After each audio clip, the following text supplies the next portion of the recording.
오늘은 2023년도 부활절을 맞이해서 마태복음 22장 23절부터 32절에 나와 있는 말씀을 통하여 부활이 없다? 있다. 라는 제목으로 함께 말씀을 나눠보도록 하겠습니다. 제가 20년가량 목회를 하면서 늘 마음에 좀 무거운 것이 있다 하면 그 중에 한 가지가 있다면 성도들과 함께 말씀을 나누고 신앙생활을 함께 할 때에 우리 성도들이 부활을 믿는데 대부분 믿는 것 같아요. 안 믿는 분도 그 중에 좀 있지만 대부분 믿는데 부활을 믿는 믿음에 걸맞는 부활에 대한 기대, 부활에 대한 사모 이런 것이 상당히 결여된 듯한 느낌을 많이 받습니다. 부활은 믿는데 부활의 은혜는 잊어버리고 산단 말입니다. 그리고 부활은 믿는데 부활에 대한 기대치가 없어요. 기대가 별로 삶 속에서 나타나지 않아요. 이유가 뭘까? 부활에 대한 기대치가 왜 낮으실까? 그 우리에게 허락하신 그 놀라운 축복의 최고의 축복이 부활의 영광에 동참하는 건데 왜 그것을 간직하지 못하고 누리지 못하고 그 은혜를 누리지 못하며 사실까? 이게 저의 가장 큰 딜레마였고 고민 중에 하나였습니다. 여러분들은 어떠시는가요? 부활에 대한 소망 속에서 때때로, 매일은 아니지만 때때로 감사하고 감격하며 그 은혜를 누리며 사십니까? 아니면 1년에 한번 부활절 오면 부활절이지 뭐 좋은 행사가 있겠네 하며 어떤 이벤트 정도로만 부활에 관해서 생각하고 계십니까? 우리의 문제를 오늘 본문에 나타난 사두개인들을 통해서 어렴풋이 찾아볼 수가 있습니다. 먼저 오늘 본문인 마태복음 22장 23절을 보겠습니다. 시작. 부활이 없다는 사도개인들이 그날에 숙여와서 물어 이르되. 자, 오늘 본문의 시작은 사두개인들이라는 사람들이 예수님을 찾아오면서 시작합니다. 그런데 예수님을 찾아온 목적을 오늘 본문 시작부터 이유를 설명하죠. 그들은 부활이 없다 하는 사람들이었습니다.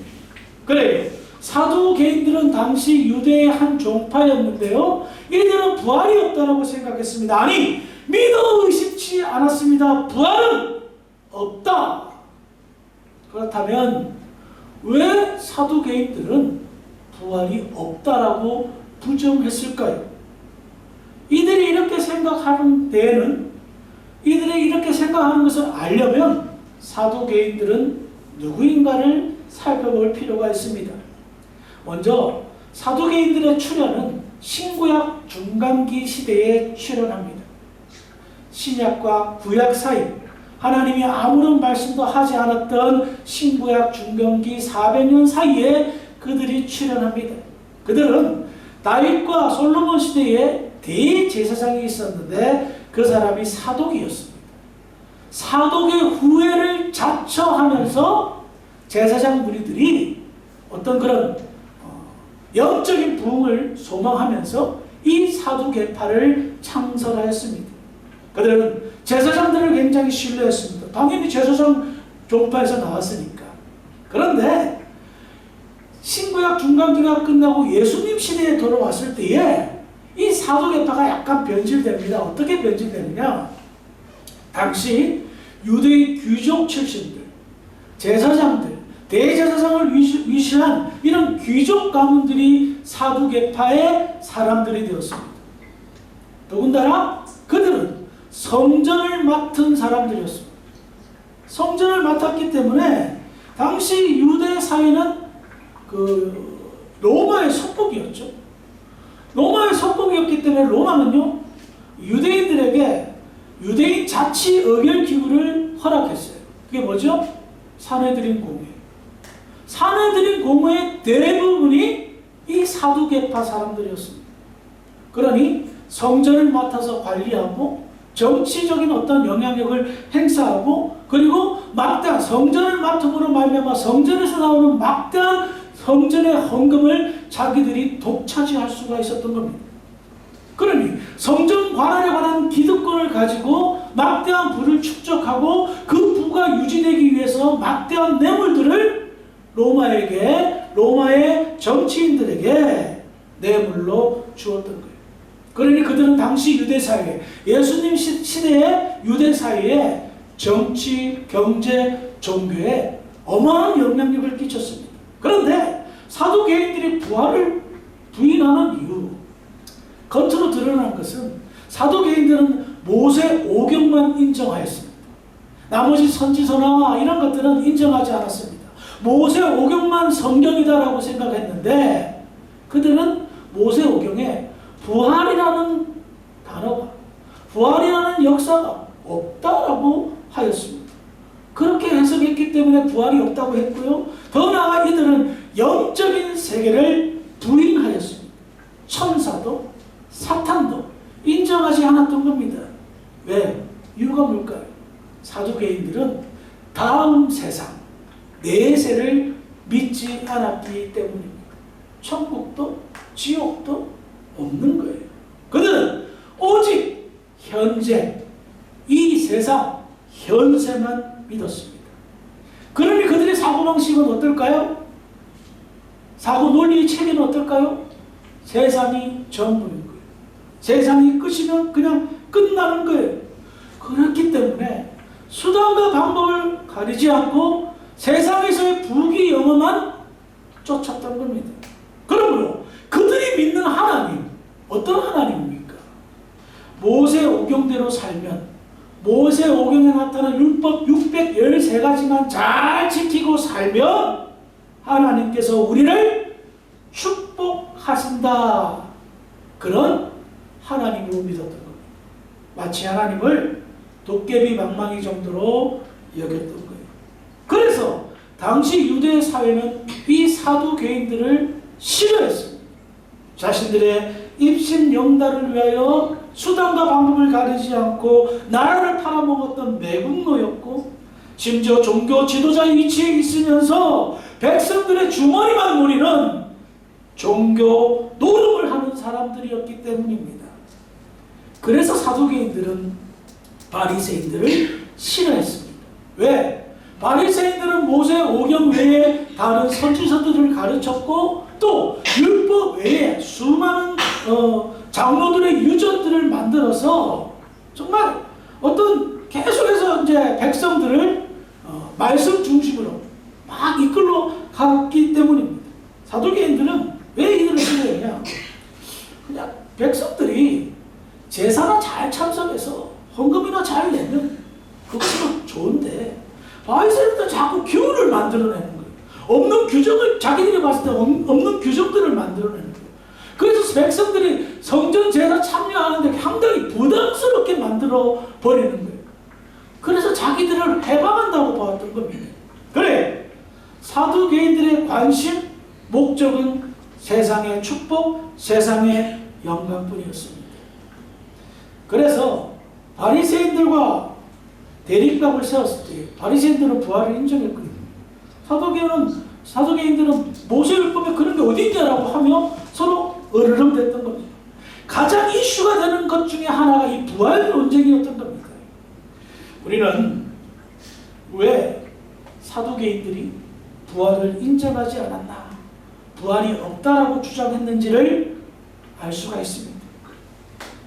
그들이 논리적으로는 모세율법에 그런 것이 없다 하여 부인하고 있지만 세상에서는 자기들이 이 세상이 전부 다 여겼기 때문에 영의 세계를 믿지 않아 세상에서의 부귀영화가 전부라고 하니 영의 세계는 모두 다 부인할 수밖에 없는 것입니다. 그들에게 있어서 전부는 육체의 만족입니다. 육체의 축복입니다. 영의 세계는 부정하고 부인하였습니다. 그런데 바리새인들과 이런 옥신각신 대립각을 세우고 있을 때에 예수님께서 해성처럼 등장하셨습니다. 그러면서 예수님은 하나님의 나라를 선포하십니다. 영의 세계가 있다는 것을 직접 이적을 통하여, 기적을 통하여 보여주셨고 예수님은 자꾸만 하나님의 나라를 선포합니다. 사두개인에게 있어서 하나님의 나라는 없는 나라입니다. 그들의 눈에는 하나님의 나라, 하나님의 영광 전혀 볼 수가 없기 때문입니다. 그런데 어디서 갑자기 뜬금없이 예수라는 자가 나타나 온갖 이적을 행하고 하나님의 나라, 영의 나라를 이야기를 하고 사람들을 선동하는 것처럼 보이니 바리새인들보다 더 꼴보기 싫었던 거예요. 자기들의 기득권을 흔드는 것처럼 느꼈던 겁니다.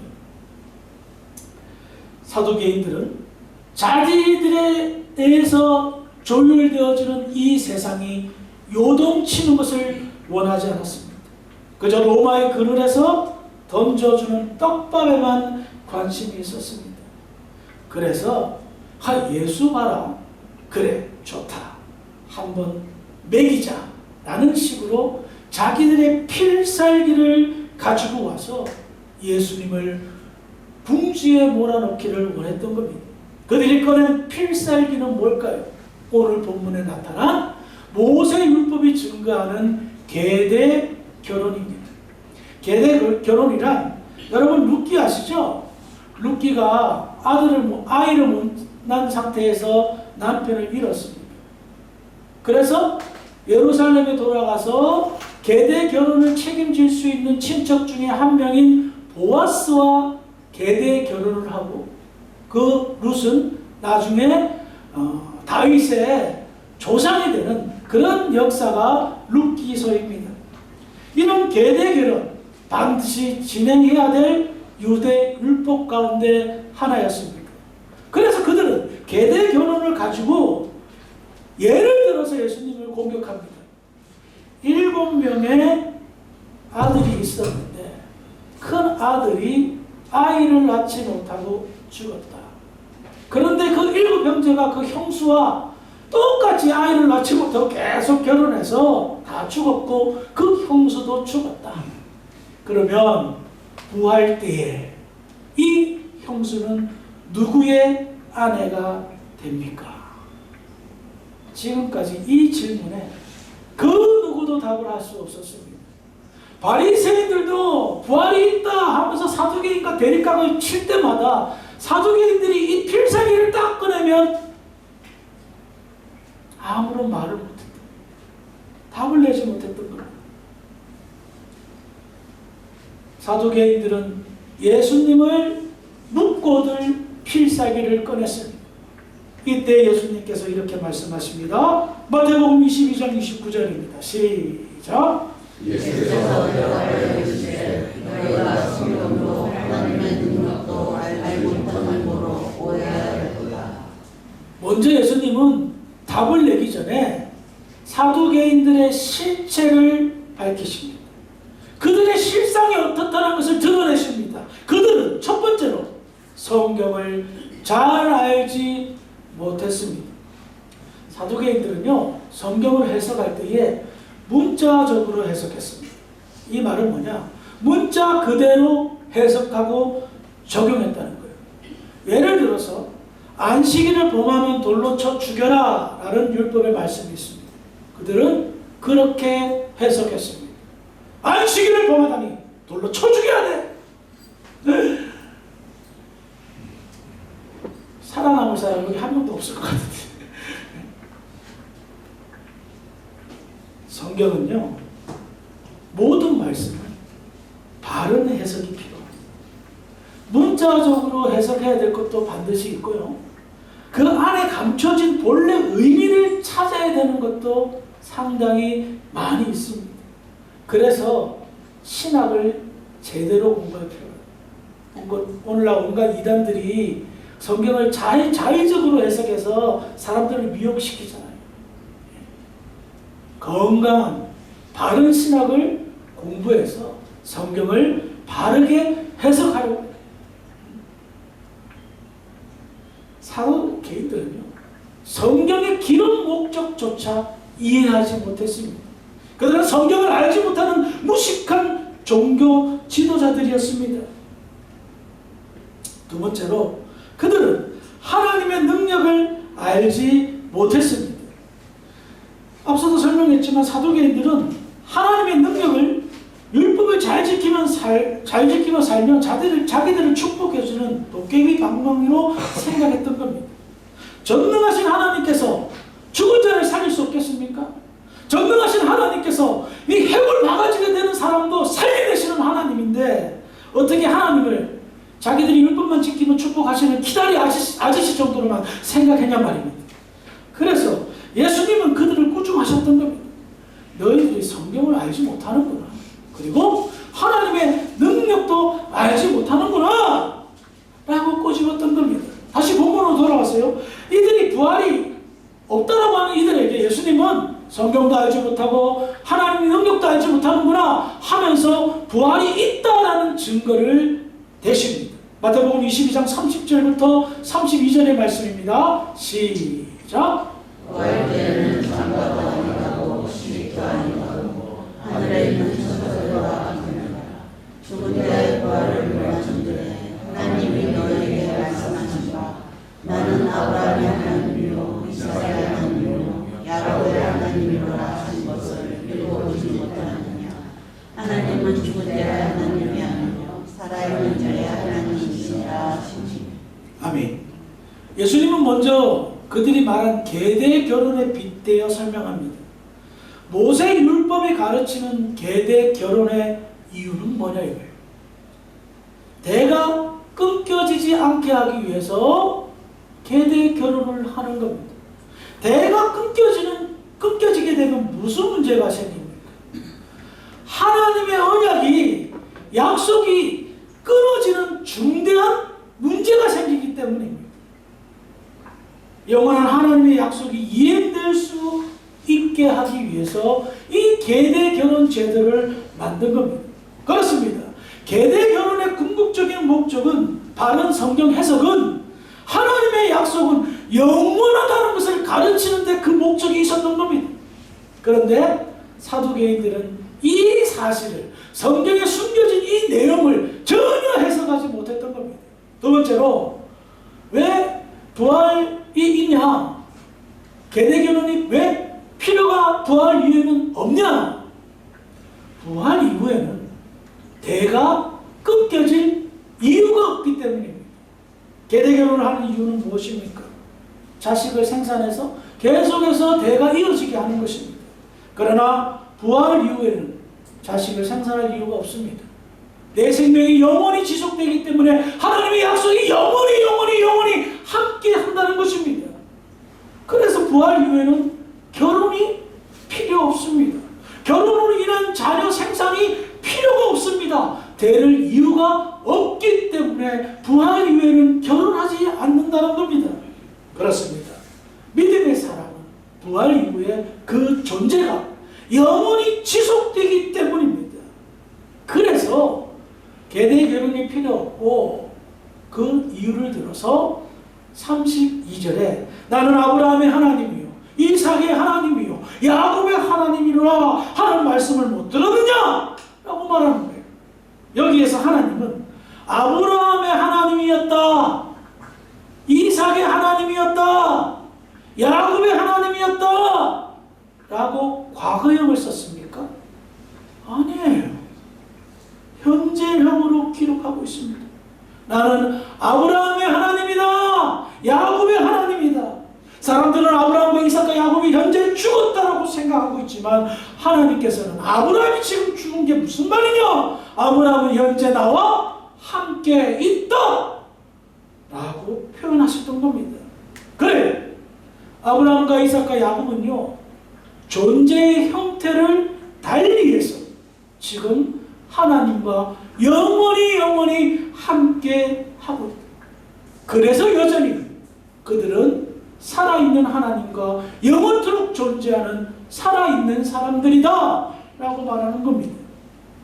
사두개인들이 그토록 신봉했던 모세 오경에 기록된 말씀 속에서, 출애굽기에 기록된 말씀 속에서 부활의 증거가 너무나도 명확하게 사람의 존재가 달리 존재하여 영원히 산다는 사실을 가르쳐주고 있었던 겁니다. 사두개인들은 아무런 말도 할 수가 없었습니다. 왜? 듣고 보니 맞는 말이었기 때문입니다. 말씀을 정리하겠습니다. 제가 오늘 말씀 서두에서 제가 목회를 하면서 좀 힘든 것 가운데 하나가 성도들이 부활을 믿는데 부활 신앙이 강하지 못하다라는 말씀을 드렸습니다. 왜요? 기대치가 없어 보였기 때문에 관심이 별로 없었던 것 같습니다. 그래서 그 이유를 생각해보니 말로는 부활을 믿지만 실질적으로 속은 사두개인처럼 이 세상이 전부고 세상의 축복만이 전부라고 생각하여 세상에만 몰두하기 때문이 아닐까라는 개인적인 해석, 평가를 해보았습니다. 영적인 세계를 믿지만 그 영적인 세계가 나하고는 나답게 라고 생각하며 세상을 살고 있지는 않습니까?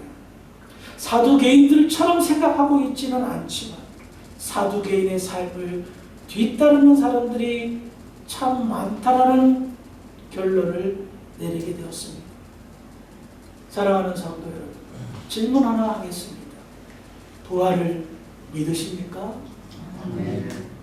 아멘 소리가 이렇게 좀 이따 아서도 먹을 거예요. 힘내서 좀 다시 한번 부활 믿으세요? 아멘. 그러면 제발 좀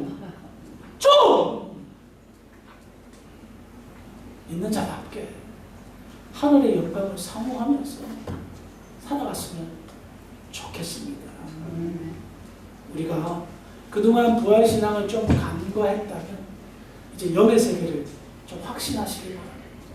눈에 보이지 않는 성령께서 오늘 여러분들을 감동시켜 주시고 우리 눈에 보이지 않지만 아브라함과 이삭과 야곱을 비롯한 숱한 믿음의 선배들이 지금도 하나님의 나라에서 우리를 위해 응원하고 계십니다. 여기 참 좋다. 이 영광에 우리 동참할 수 있도록 끝까지 예수 잘 믿자. 아멘. 아멘. 부활의 영광이 저와 여러분들의 영광인 줄 믿으시기 바랍니다.